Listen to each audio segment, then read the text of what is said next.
देखा ना फ्रेंड्स, आपने कितनी क्रिस्पी पापड़ी बनकर तैयार हुई हैं, वो भी बिना मैदा और बिना आटा के।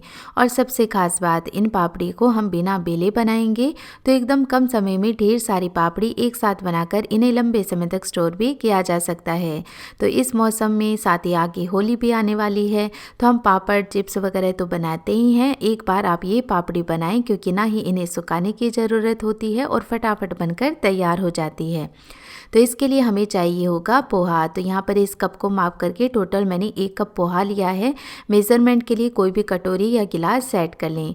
और यहाँ पर पोहे को पहले 2-3 बार पानी डालकर हम अच्छे से धो लेंगे, ताकि इसकी जो भी इम्प्योरिटीज़ होंगी वो भी हट जाएंगी, साथ ही पोहा भी फूलने लगेगा। यहाँ पर मैं नाश्ते के लिए जो पोहा इस्तेमाल करते हैं, मोटे वाला पोहा, वो ले रही हूँ, लेकिन आप चाहें तो पतले वाले पोहे का इस्तेमाल भी कर सकते हैं। पोहा को मैंने अच्छे से धो लिया है। अब जब तक पोहा फूलकर अच्छा सॉफ्ट हो रहा है, तब तक हम एक पैन लेंगे और पैन के अंदर 2 से 3 चम्मच तेल गरम कर लेंगे। तेल के गरम होते ही इसके अंदर कुछ मसाले ऐड करेंगे। तो मसालों में मैं ले रही हूँ आधी छोटी चम्मच जीरा, इसी के साथ आधी छोटी चम्मच सफ़ेद तिल और आधी छोटी चम्मच कलौंजी, जिसे मंगरेला भी कहते हैं, वो ऐड कर लेंगे। और 2 चुटकी हींग डाल करके इन सारे मसालों को कुछ सेकंड के लिए भून लेते हैं। ये सारी प्रोसेस हमें लो फ्लेम पर ही करनी है। अब जैसे ही मसाले हम कुछ सेकंड के लिए भून लेंगे, उसके बाद हम इसमें 2 चुटकी हल्दी पाउडर डालकर इसे भी मिक्स कर लेंगे और फटाफट इसमें आधा कप बेसन भी ऐड कर लेंगे और इसे लगातार चलाएंगे, ताकि बाकी चीज़ें जले नहीं। अब बेसन को भी हमें लगातार चलाते हुए ही थोड़ा सा रोस्ट कर लेना है।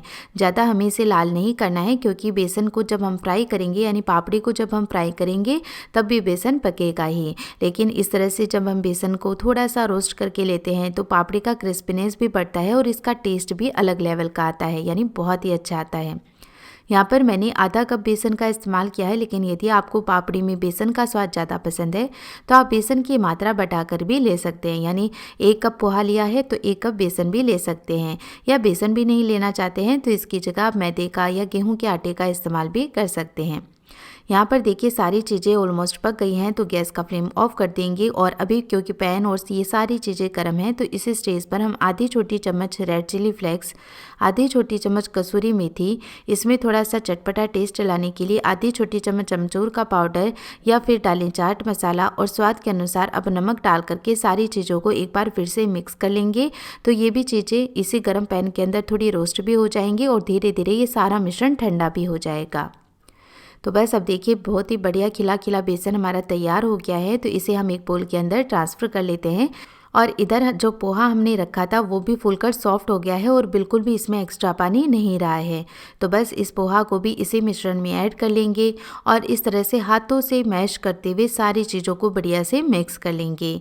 यहाँ पर देखिए मैंने जो पोहा लिया है वो काफ़ी सॉफ्ट हो गया है, तो मैं हाथों से इसे मैश कर रही हूँ और ये धीरे धीरे मैश करते करते एक डो रूप में कन्वर्ट हो जाएगा। लेकिन आप चाहें तो पोहा पहले मिक्सी में चला भी सकते हैं, यानी ग्राइंडर में इसे थोड़ा सा चला लेंगे तो ये इजीली थोड़ा सा फाइन हो जाएगा।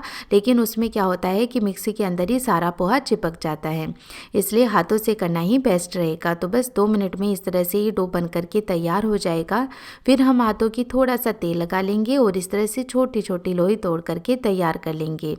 ज़्यादा बड़ी पापड़ी बनाना चाहते हैं तो इसे बड़ा भी रख सकते हैं। अब इस शेप को हम थोड़ा सा फ्लैट कर लेंगे और इस तरह से एक कपड़े पर मैं इसे रख रही हूँ। नॉर्मली हम क्या करते हैं कि कपड़े के बजाय इन्हें हम एक प्लास्टिक की शीट लगा करके फिर बनाते हैं, लेकिन हम ऐसा नहीं करेंगे। कपड़े पर ये और भी आसानी से बनती हैं।